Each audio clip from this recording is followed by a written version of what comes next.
Welcome to the 22nd episode of Ricochet Gamescast.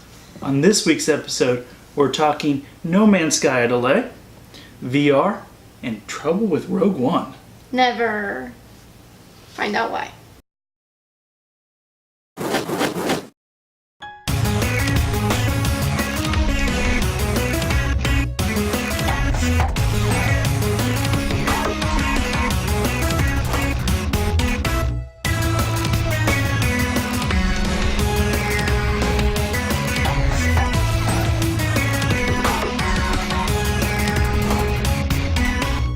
Thanks for joining us here on Ricochet episode 22. Want to make sure to say we hope you had an awesome Memorial Day weekend. A little bit of remembrance. Yep. A little bit of time off. A little bit of time to game, actually. It would have been nice to have a little grill time or a little beach time. It was actually a little chilly here in LA. It's always chilly in LA between, except for like 1 p.m. to 5:30 p.m. Just enough time to spend the 2 hours over to the beach and drive back. It's like 50, 80, 50. It's interesting. Anyway, what's new in the news? Primal, another PS2 classic, is hitting the PS Store this week. Awesome. It's good to see more PS2 classics. Yeah, it is. And actually, down the list a little bit, I think we have some PS2 classics on sale this week. So Well, stay tuned and you'll find out more. My best news anchor voice. Moon Hunters is hitting the PS4 digital store on July 12th. That's no word yet if the Vita version is still in development, but if we find something out, we'll certainly let you know. Smite is officially leaving beta and launching on the PS4, guess what when? May 31st. Hey, Coming right up. Hot. If you're looking for another console MOBA, check out this FTP Battleground this week. I think most people are probably playing Overwatch. Perhaps. A few people may have jumped on all of the Battleborn sales. There was a giant Overwatch action figure in LA that I saw videoing pictures of.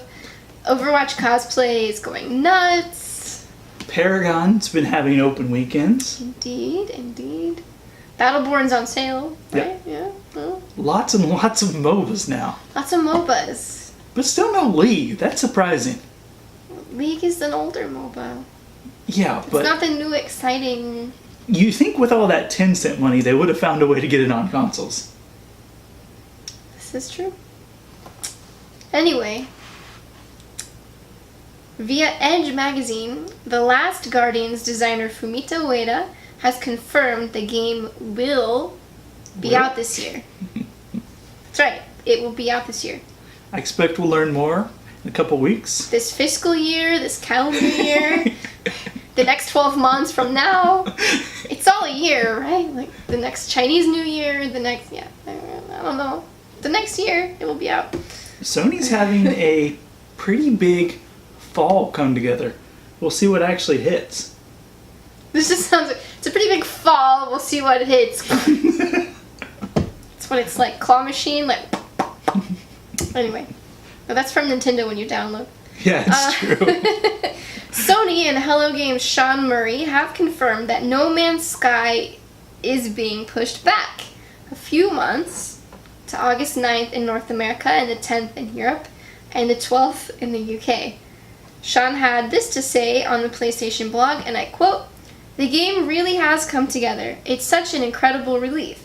As we sit and play it now, and as I watch play testers every day, I can finally let myself get excited. We are actually doing this. However, as we approached our final deadlines, we realized that some key moments needed extra polish to bring up to our standards. Bring them up. I have had to make the tough choice to delay the game for a few weeks to allow us to deliver something special." This led to some pretty dark side of the industry. Pretty crazy stuff. Both Sean Murray and Kotaku writer Jason Schreier, yeah, I know you're upset, who broke No Man's Sky delay, have received death threats. Come on. I know no one that's watching this show has Come done it. on! What in the world, people? Come on. This is ridiculous. You're upsetting Zoe. And when Zoe's upset, everyone's upset because no one can sleep. No one can hear the podcast. It's horrible. Murray had this to say on Twitter: I have received loads of death threats this week, but don't worry, Hello Games now looks like the house from Home Alone. Hashtag pillow fight. At least he's taking it with some sense of humor. I don't think I could. I'd be like shutting myself in. Look. Yeah, it's a dark side of the industry. Crazy. People, get it together. Come on. No death threats. IGN has confirmed that a demo for Gravity Rush 2 will be at E3. Kimber's pretty excited. Just so excited. They will have extensive impressions up on their site. Of course they will. So early. I will have extensive drool waiting for Gravity Rush 2. Not very attractive, I suppose, but take what you can get. You need to get back into Gravity Rush. It is true. I'm a little predisposed. Digimon Cyber Sleuth. What'd you put in? Like 10 hours this weekend? At least. At least. You're right. Probably 10 hours a day. Probably 10 hours a day. I'm on chapter 7. Anyway, 30-something hours in. Completionist. The 27th character for Battleborn has been revealed. Pendles! As a rogue class snake that looks pretty badass in his pumped up kicks, yeah. Oh! I'm not gonna sing the song. No, I'm not gonna fall for your trap. He will be free for all players who have earned 47,500 credits in-game or immediately if you have one of the special hero keys. Nice.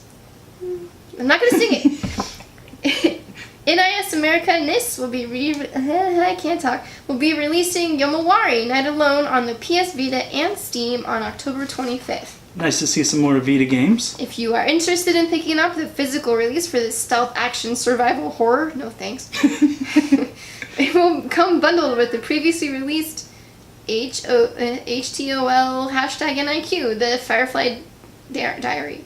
It's a lot of... We'll just call it the Firefly Diary. Yeah, that's a lot of consonants. That sounds interesting. Like, it's already out, and I think you're this little girl and you have two fireflies that follow behind you that do things. I don't know much about it, but it looks interesting. If it's a survival horror, no. No, that one's not a survival horror, I don't think. Okay. Because it sounds really sweet, like Firefly Diary. Yeah. I'm like, oh, that's so nice. If you know much about it, hit us up. Let us know. Let us know. We're not aware of this. Slow Clap, the Paris-based studio founded by former Ubisoft developers. Stop it, it's annoying. Stop slow clapping.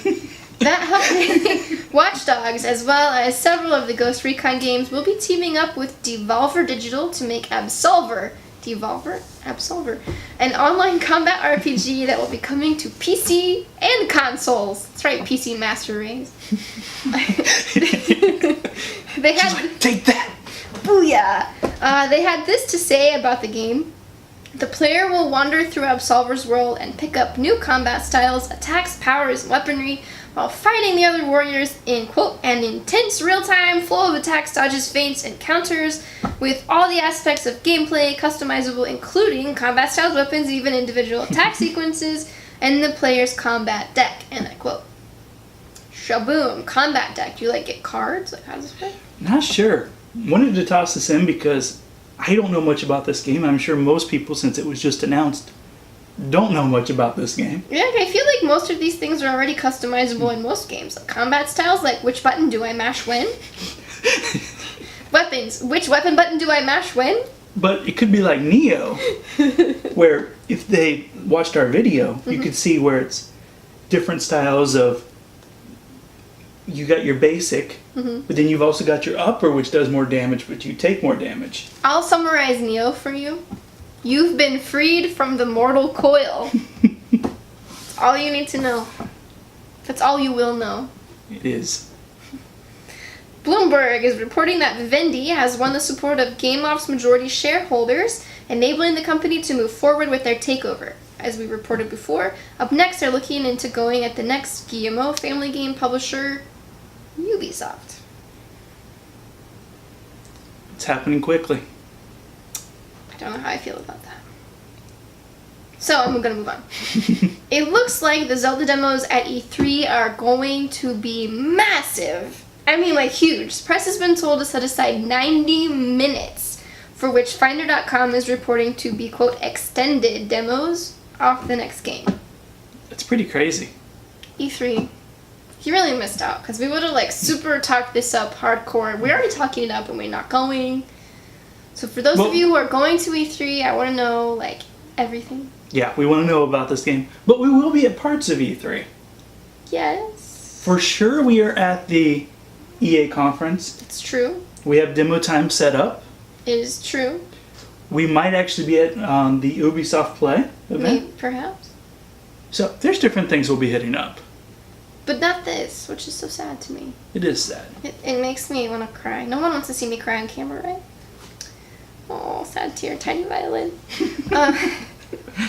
A listing for Arkham Knight Game of the Year Edition popped up on Amazon Germany with the release date for July for PS4 and Xbox One. Just throwing it out there. This is an interesting topic. Mm-hmm. I don't know of a single outlet. We didn't. IGN didn't. GameSpot. Mm-hmm. Polygon. Mm-hmm. No one classified Arkham Knight as a game of the year. I mean, maybe in Rocksteady's mind it's game of the year. It could be, like, fake. It could be, but fake things typically don't pop up on Amazon. Huh. Come on now. Don't play. What do you mean? I'm not dissing Amazon. I'm just saying that there are unofficial things that get put up there. Up there. Either way, while I do expect a re-release of this game with all of its DLC, Mm-hmm. it is in no way, shape, or form a game of the year. It's a good game, but it doesn't really compete with, like, The Witcher 3, Fallout 4. Thump. There were so many good Metal Gear Solid. So many good games. You didn't play Metal Gear Solid, you know? I have not played it yet. You are correct. Bloodborne, which I am playing right now. So many good games. So many. Gosh, what a year. What will happen this year? Stay tuned. Big stuff, I hope. Anyway, back to the news. Lionhead was developing a Fable card game similar to Hearthstone for 18 months before their recent closure. Several former Lionhead veterans teamed up to form Flaming Fowl Studios to finish up the game. They have Microsoft's approval for using the IP, but they are now turning to crowdfunding, that's Kickstarter, to finish up development. So head on over to their Kickstarter if you want to make sure that hits stores / interwebs. Mm-hmm. If you're interested in a Fable card game, that is. That is.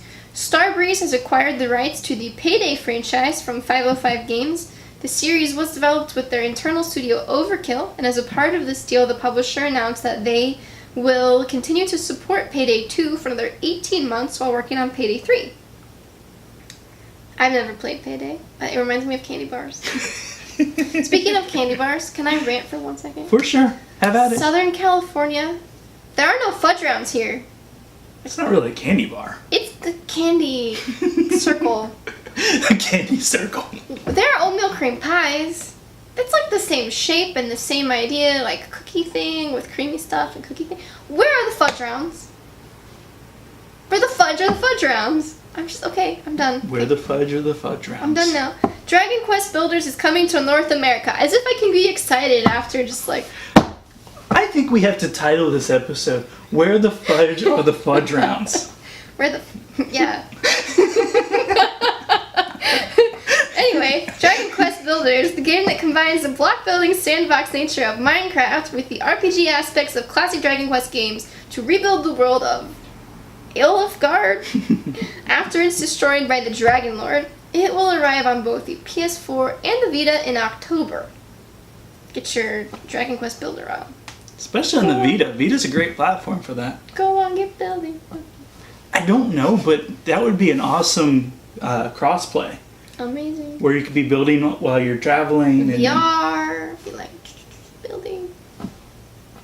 Leading up to Dishonored 2's launch on November 11th, Bethesda is teaming up with Titan Comic to release a 4-issue miniseries that takes place between the two games. It's It's really cool. They will also be working with their book division to release a trilogy of prose novels starting in September, with the first entry titled Dishonored, the Corroded Man. Okay, just leaving that out there. Bethesda released mod support for Xbox One today. Support for the PS4 should hit the console this June. Coming up. Also in June, the updated version of Resident Evil 5 will hit both consoles on the 28th. Of course, Resident Evil 6 is already out. Resident Evil 4 will be out soon, later this fall. Why backwards? Why? They knew which one was going to be the biggest, and everyone's waiting on 4. They're like, we'll put them out backwards, then people will play them forwards and be like, yay, talking about Resident Evil forever. They're like, if we put out 4 now, everyone will buy 4, and then they may or may not buy 5 and 6. I streamed the first Resident Evil for a while. It got a lot of views, and it was horrifying because I'm like so scared, and I'm like this, and the roommate walks in, and I'm like, oh, and yeah, so I don't stream that anymore because it's scary and it's not fun for me to know people are watching me be scared. But if you want to see that, me frustrated and scared, yeah, you can request that, and maybe I'll do it again. You have to play Resident Evil 4. It is by far one of the best games ever made. And I hate zombies. You have to. It's frustrating, and I can't save because I'm running out of typewriter ribbon. VR demos are coming to every large GameStop store. Hallelujah! I've been preaching this for a very long time. You have. So currently 10 GameStop locations with 10 HTC Vive units, with 90 more locations are coming soon. Eventually they plan on having hundreds of locations with VR demos, including the upcoming PSVR, of course. They mentioned that VR sells better when customers have a chance to get their hands-on time with the units. So they hope to have as many demos as possible. GameStop sees virtual reality as a possible $6.9 to $13.6 billion potential market in the next couple of years. We've been talking since episode 1 of Ricochet what it's like to experience VR. Episode 1. It was a long time ago. It's been a long run. It's painful. Because, they have these little demos at PSX. I was like, PSVR? What? They have these demos. They're not a complete game experience, some of them. Some of them are. We had another Ricochet, I think it was maybe episode 7, where we went to VRLA. I understand that, you want to test and get data and be there in person, developer, okay, that's cool. But, there's going to be, so many things that come out all at once, and you want to be, the first that people think of, and you also want people to, spend the money to get the VR, or getting your VR-only game doesn't matter. So, you have to get it in people's hands and on people's heads. Get it on their faces. It's good. It's something you have to experience. We've talked about it time and time again. Yeah. Once you hit the right demo, the right one that makes you just feel immersed. Yep. For me, it was Riggs. It's a new way to play. It is definitely. And watching someone else do it and seeing their screen, no, it doesn't count.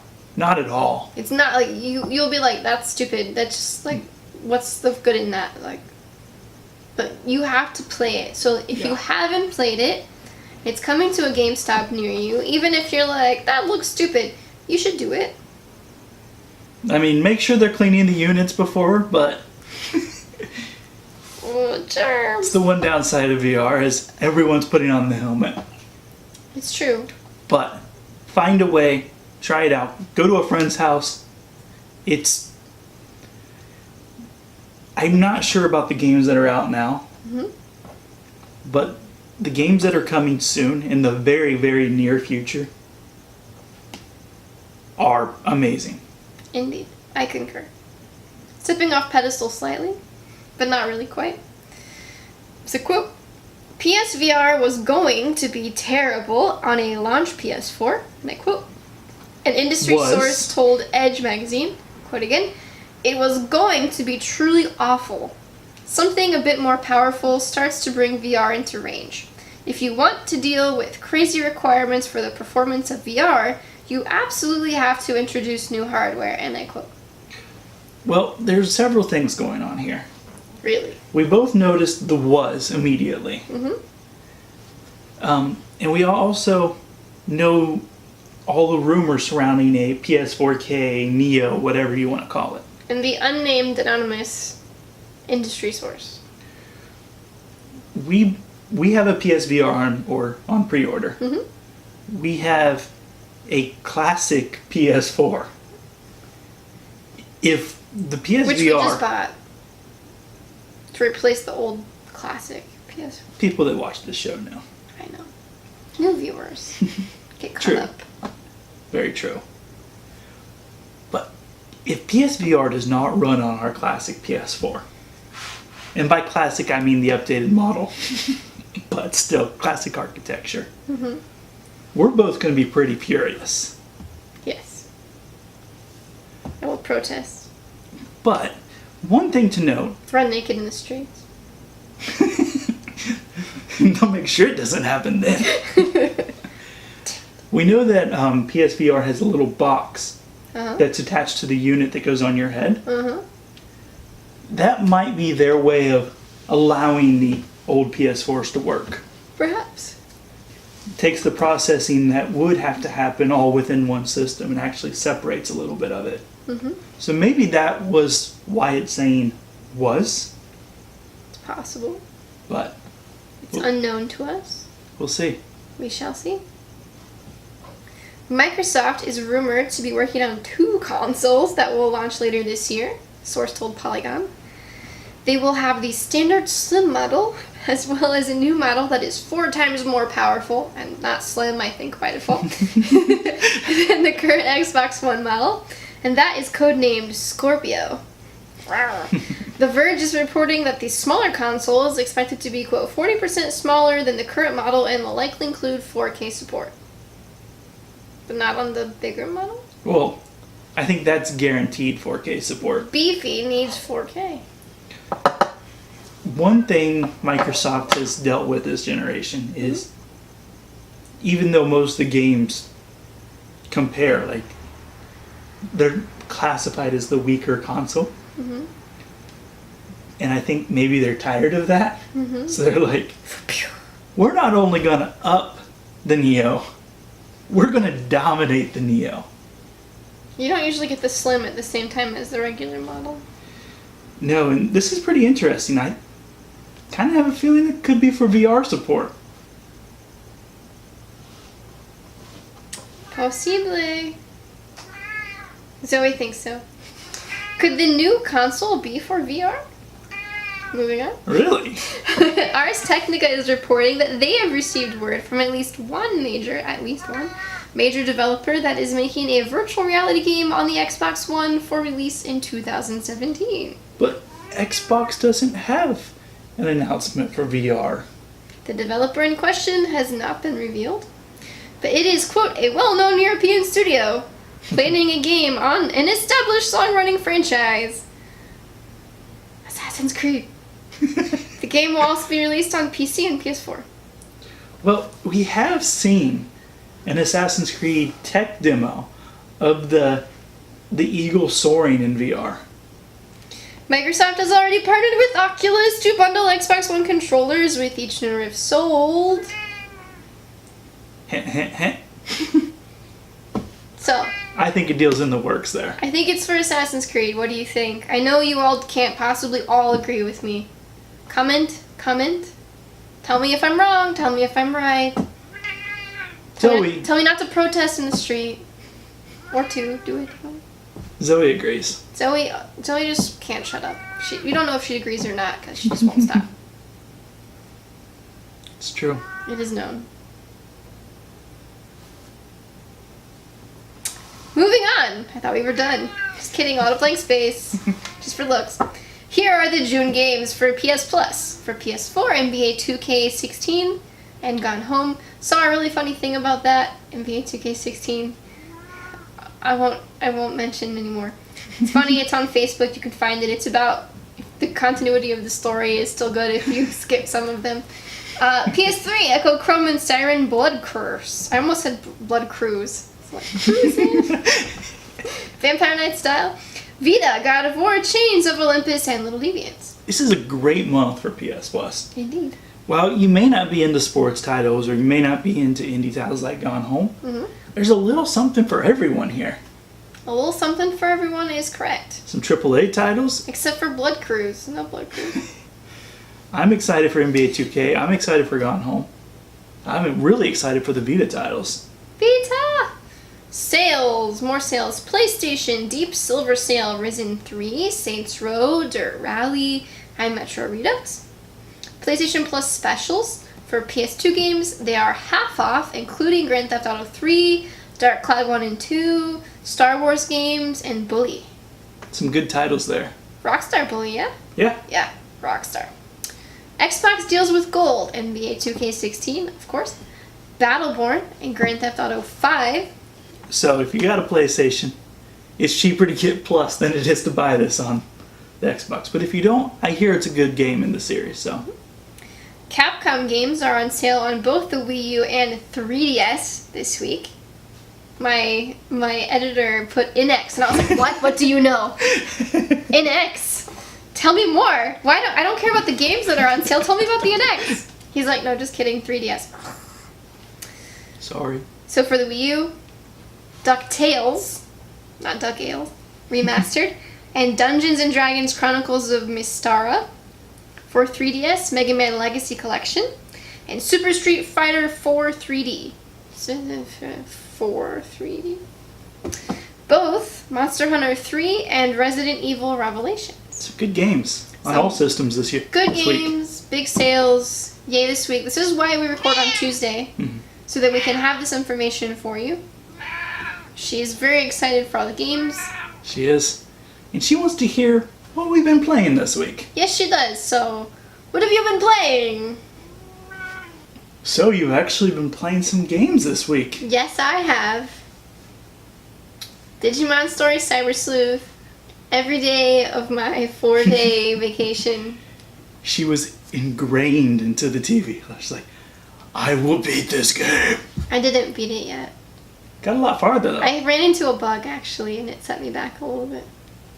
Yeah, I could see the tears forming in her eyes as she was like, I had to go back. Oh, BS. I was like, I got this. Yes, but you were a little distraught. Don't lie.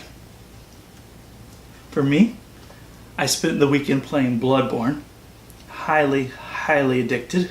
Late at night with all the crunching, blood-curdling noises while some of us try to sleep. Kimber slept so well this weekend. I was like, put on headphones.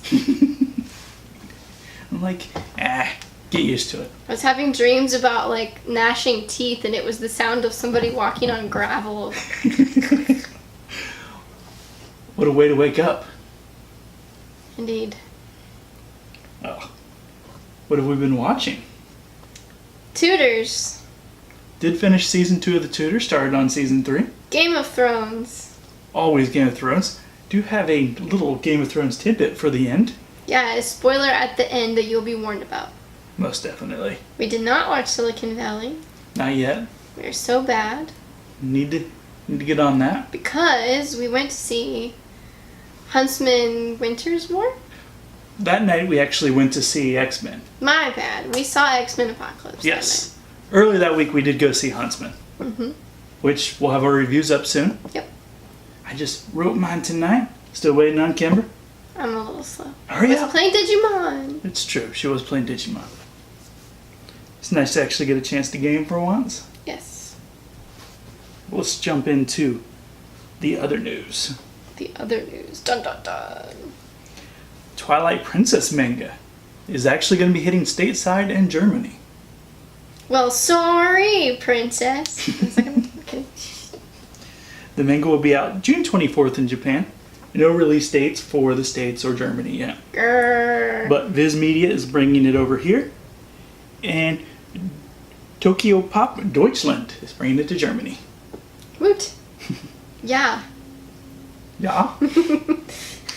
And to celebrate the 20th anniversary of Clamp's Card Capture Sakura, A series is getting a new manga, reintroducing Sakura Kinomoto in her first year of junior high, as well as a new anime is in the works. I saw this and I was so excited because I heard about the manga one week and then the next week I heard about the anime and I was like, yay! All this Sakura, awesome. Yeah, you were really excited. Very excited. I used to watch the anime as a kid. Well, stay on the lookout for the July issue of Nakayoshi.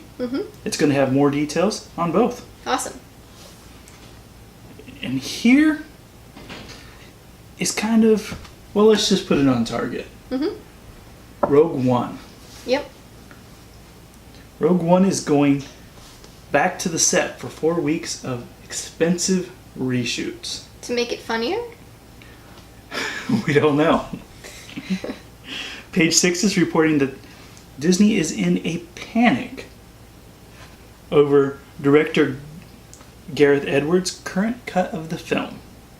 Let me read this off for you. A Disney source told the site this: the filmmaking team and studio always anticipated additional shooting and second unit work to make the film the absolute best it can be. The actors were aware that there would be additional shooting.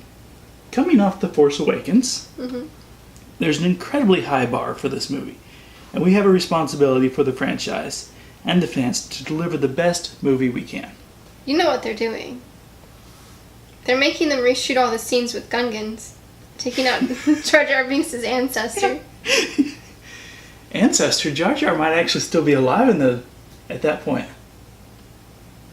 I'm not sure the lifespan of a Gungan. Okay, wait, they're taking out Jar Jar Binks. Somebody sneaked him in and they're like, no. Well, Gungan out. with Episode 8 already filming, and the Han Solo movie expected to start shooting in January, what do we think about the future of Star Wars films? We both absolutely loved Episode 7. Yes. 7, yes. But 6, 5, and 4, yes, also.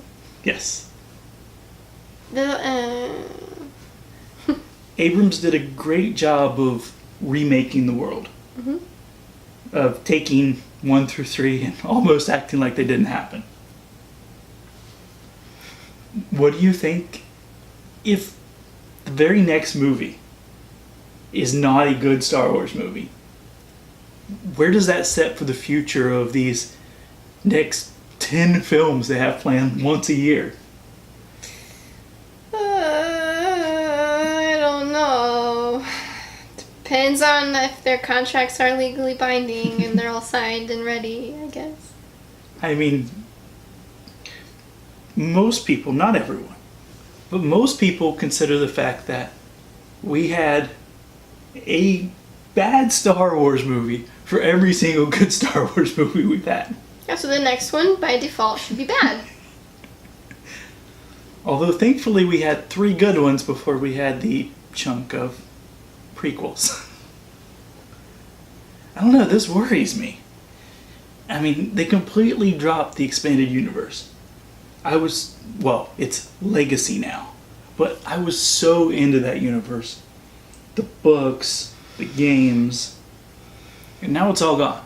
And you know, I felt okay after seeing The Force Awakens. I was like, this is a good direction. I like where they're going. But this has me worried. I'm not worried yet because I can't do anything about it. So I'm just gonna put some faith into the franchise. Because if they've caught it this early and they're making them go back and do it, they got some pretty high standards. I mean, reshoots aren't always a bad thing. But whenever a company's... They're bad when we have to do them. That is true. Well, we never have to do reshoots.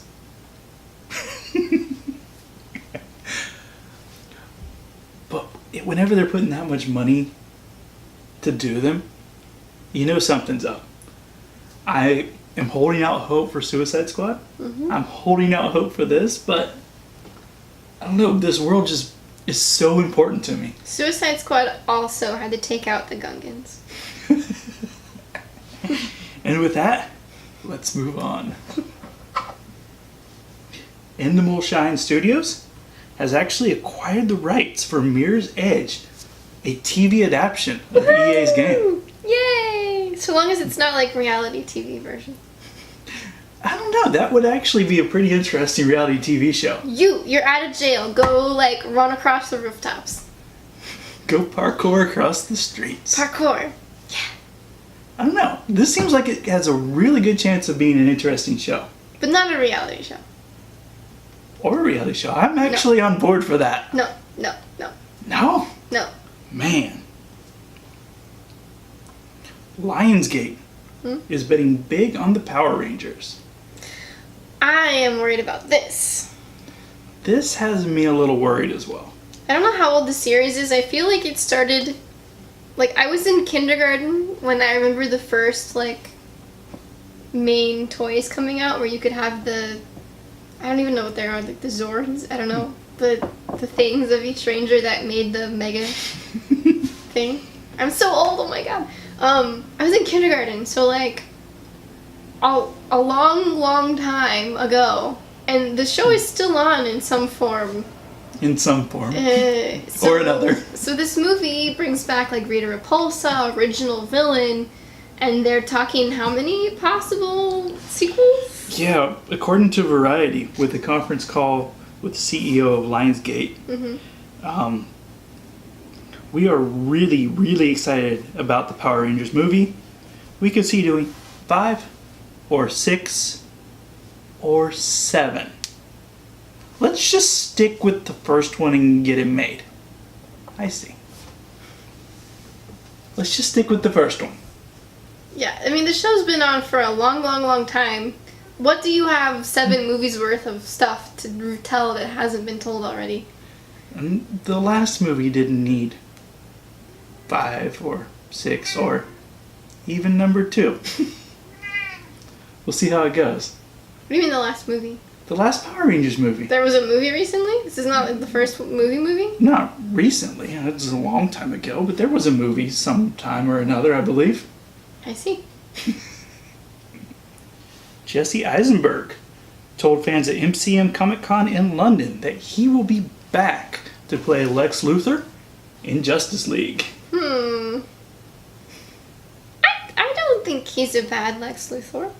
I actually thought it was an interesting take on the character, personally. I know a lot of people were not happy, but I don't think he does a bad job. I think it kind of modernized Lex a little bit, which I enjoyed. From Birth Movies Death, the site, British actor Tom Hiddleston is in talks to replace Daniel Craig as the 25th, not 25th James Bond, but in the 25th James Bond movie. Bond.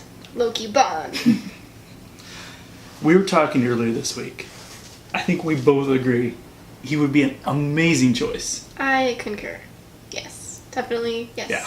Make that happen. Make it happen. Especially knowing that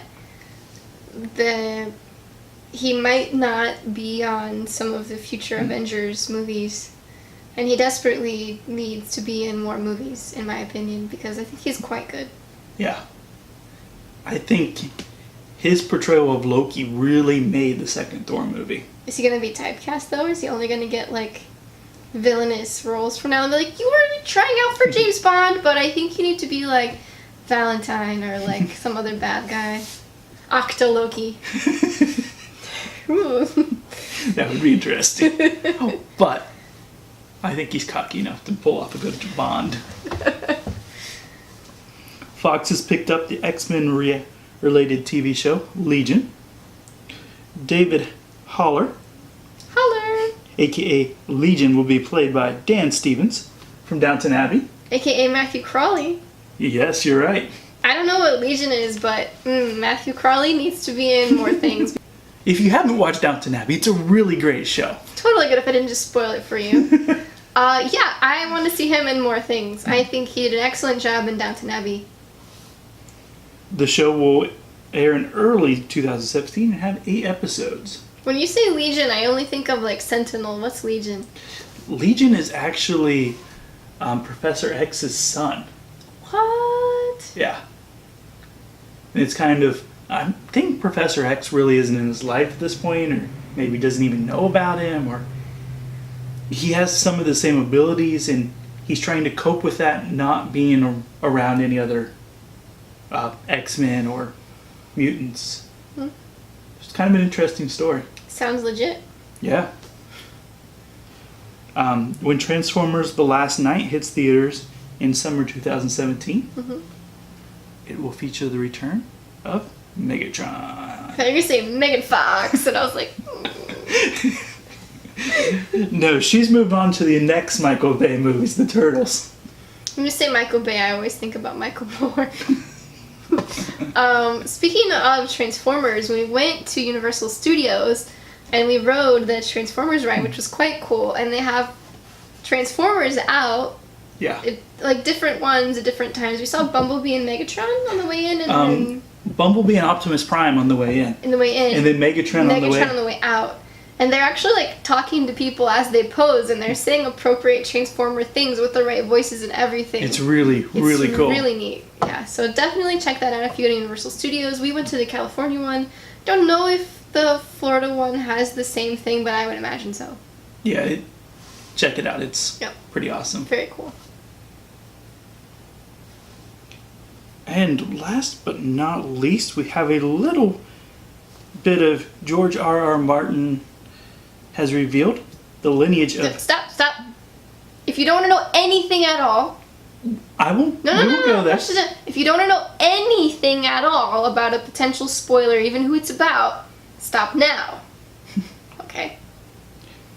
It's about Brienne of Tarth, who's played by Gwendolyn Christie, and he revealed that at a convention in Baltimore. Balticon. He revealed what now? Her lineage. Okay. Pause again. If you do not want to know what Brienne of Tarth's lineage is, thank you for watching Ricochet. Thanks for watching CXT. Episode 22. Continue. Yes.